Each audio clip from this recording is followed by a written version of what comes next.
back to Eastern Plains of Colorado here at McCaffrey Farms. Welcome back to another wheat harvest video. We're still on this same field from the last video. Don't have too much left to go. Should get it done pretty quick. It's doing really good so far. Once we get this one done, we won't have too many more fields to go. It'll just be a matter of if they're dry enough. It's hard to say how much we have left on this field.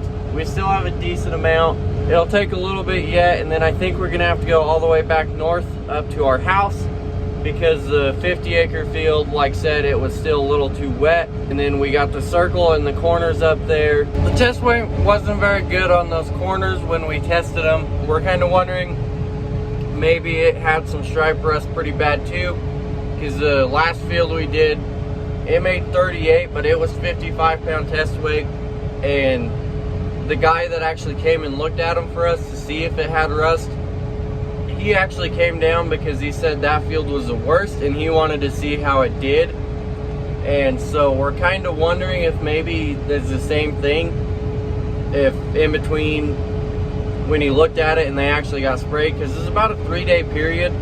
If the stripe rust could have taken off then and that hurt the test weight some, we don't really know. It's kind of sucks that it is going to be lighter.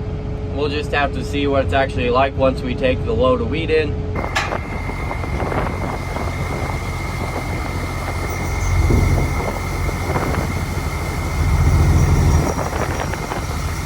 This goes to show just how important moisture and cooler temperatures are when the wheat heads are trying to fill out. This field has been consistently running about 60-pound test weight, which is really good because you want 60-pound test weight or better.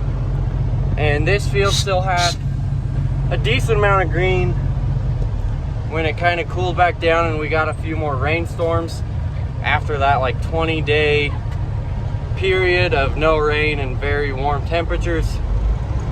So very good indicator that it's very important to have cooler, wetter climates when wheat is starting to fill out, because it's also yielding quite a bit better. The heads must have filled a lot more than some of the other fields. By far the best field this year. All right, we're back to this 50-acre field that tested just slightly too wet, so we come back, should be good to go now. Dad's just getting back with the grain cart because we have a code popping up with the transmission, and it's something to do with the clutch, so it wasn't letting him go past 12th gear, which is about 11 or 12 mile an hour. So he's just getting here. I'm gonna take him back to his truck, then we'll come back, try and blow it off underneath there, because our mechanic said it could possibly be some stubble getting underneath there by the clutch and not letting it rotate all the way for some of the high gears. So when we get back, we'll try and look at that and see if we can get that solved.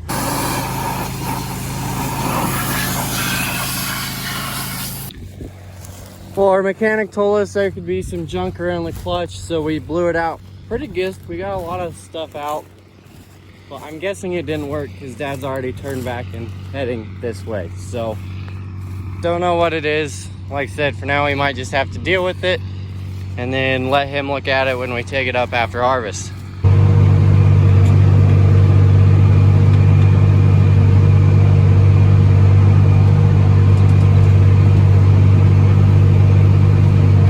That truck isn't full yet. They're only cutting about 25 acres of that field. In fact, probably time I get to the road, they're gonna be done. There's still quite a bit of green. This field, there's actually 3 strips here. They all have 2 pretty aggressive hillsides that go down into a draw on all of them. The very north one isn't near as bad, but these 2 south ones are pretty bad with it. And so there's a whole bunch of green little sucker heads, and it's still pretty tough and not dry enough.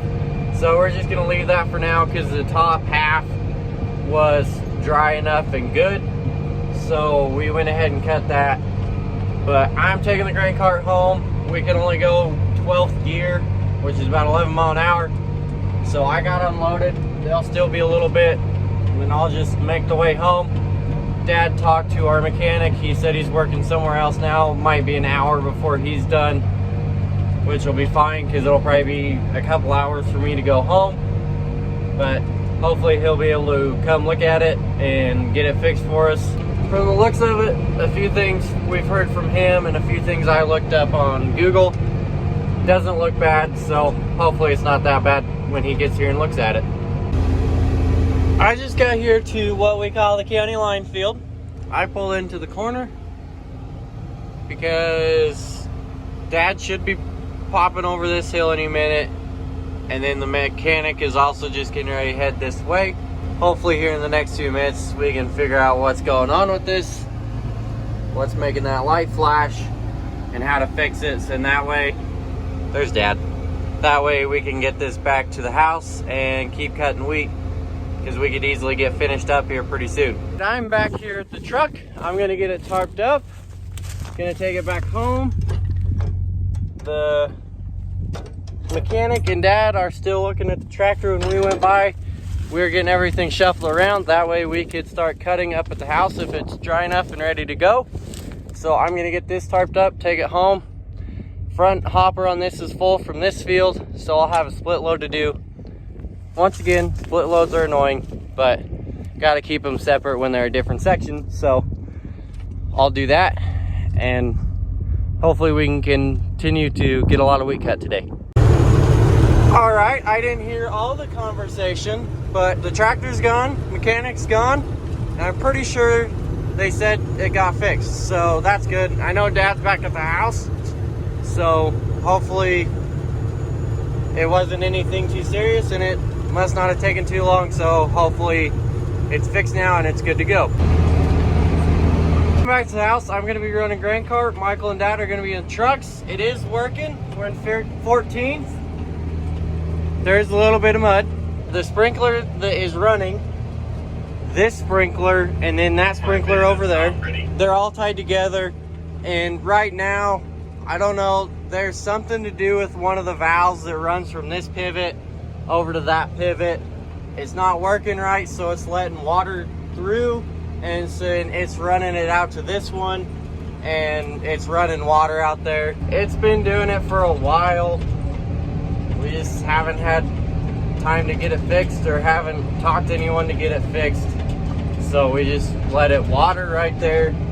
It probably would help that well be a little bit better if we got it fixed, but it's still not that great anyways. So it is what it is. But this field probably isn't gonna do very good. It's been in rough shape. It's had a lot of bindweed. We've been trying to take care of it. We've been constantly fighting with it. It's been annoying. And Canadian thistle's really bad. It's not looking very great out here. And kind of wondering if it had some aphids bad and a little bit of the rust. It's probably not going to be great. I think Justin's already kind of said his combine's not cleaning it very well. We've been trying to take care of it and nothing seems to work. It's getting annoying, but there's at least a decent amount of weed out here from the looks of it. It'll just be a matter of how good it is, what quality it is. It sucks, but it is what it is. This first half is done. They're gonna unload on me. I'm gonna take it back to the truck. It's not doing great, but like I said, I think we had some disease come in, and in between when the guy came and looked at it and actually got sprayed, so it wasn't gonna be able to be taken care of. Nothing too bad, but oh well. We're done for today. Got all the grain in the grain cart. It just all of a sudden moved in really quick. We weren't getting rained on, but Michael said at the house it was raining pretty good. And at that point we already decided, like, we need to get going because it looks like the rain's coming in pretty fast. And at about the same time, some very huge drops started falling. So we did just that. We're done for now. All right, welcome back to the next day. Last night we did get rained out. We got quite a bit of rain here. I'm not sure how much. I think the time I got out here, Dad already dumped the gauge. So we're not gonna be cutting here. However, we're still gonna be getting the combines ready because we are gonna help an uncle and one of our cousins cut some of their wheat. And they didn't get quite as much rain. They think we might be able to cut, at least on one field. So we're gonna get stuff ready. Then time we get stuff ready, we'll probably head down south to Siebert, where some of their fields are. And we'll see if we can cut wheat with them.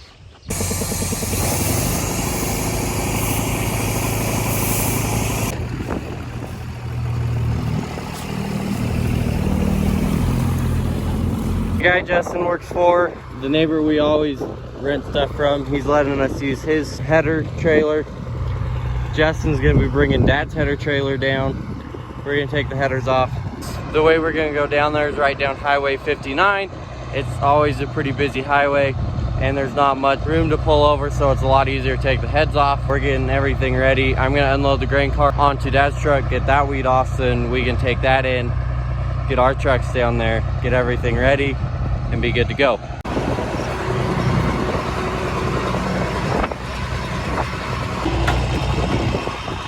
Dad's header's on. Justin got here with his, so we'll have to get his on. Then we're gonna move the truck out so then I can get that unloaded.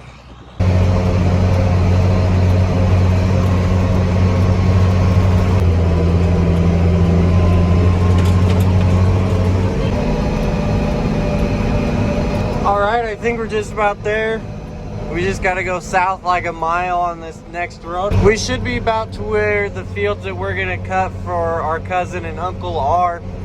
I think just over this hill, kind of where those trees are, is where we're going. It's actually gonna be kind of cool. This ground has actually been in our family for quite a while. My brother and I's great uncle used to farm it.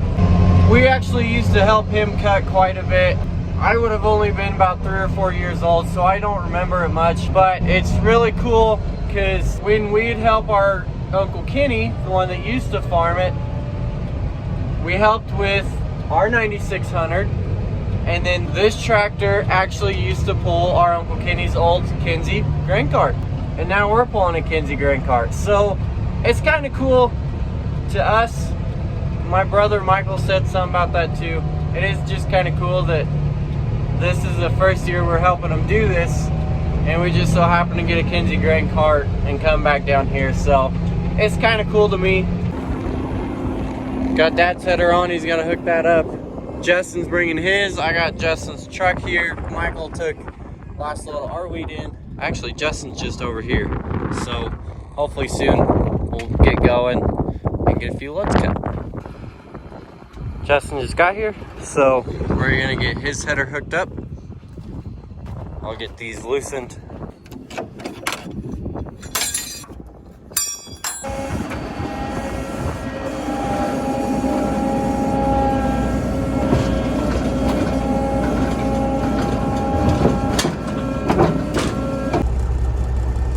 Well, the cutting wheat for our cousins and uncle is going good. However, I've been stuck here for about 15 minutes after I unloaded waiting for this train. And this truck doesn't have air conditioning right now. It's been a long 15 minutes.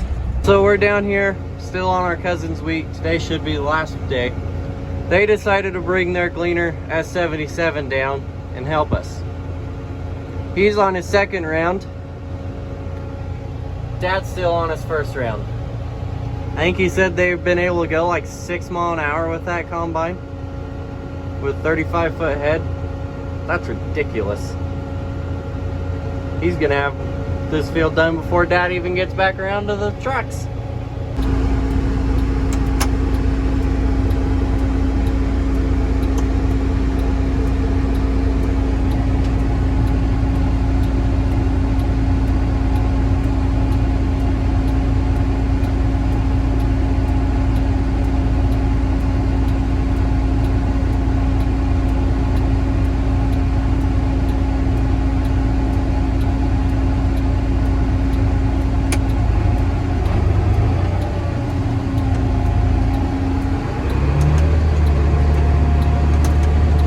Alright, we got wrapped up down here, so now we're getting ready to get back on the road and head back north to home. And then we got maybe 80 acres left to cut at home, and then harvest for us will be done. But like I said, our cousin did finally come down and help. They ran out of wheat to cut of theirs. It was dry, so they figured just come down, help us get done so we get back to ours, which is very nice because it made things a lot quicker. But we should be able to get home. It'll be a little late tonight, so we won't actually end up cutting any wheat. We will do that tomorrow and be able to finish up tomorrow, hopefully.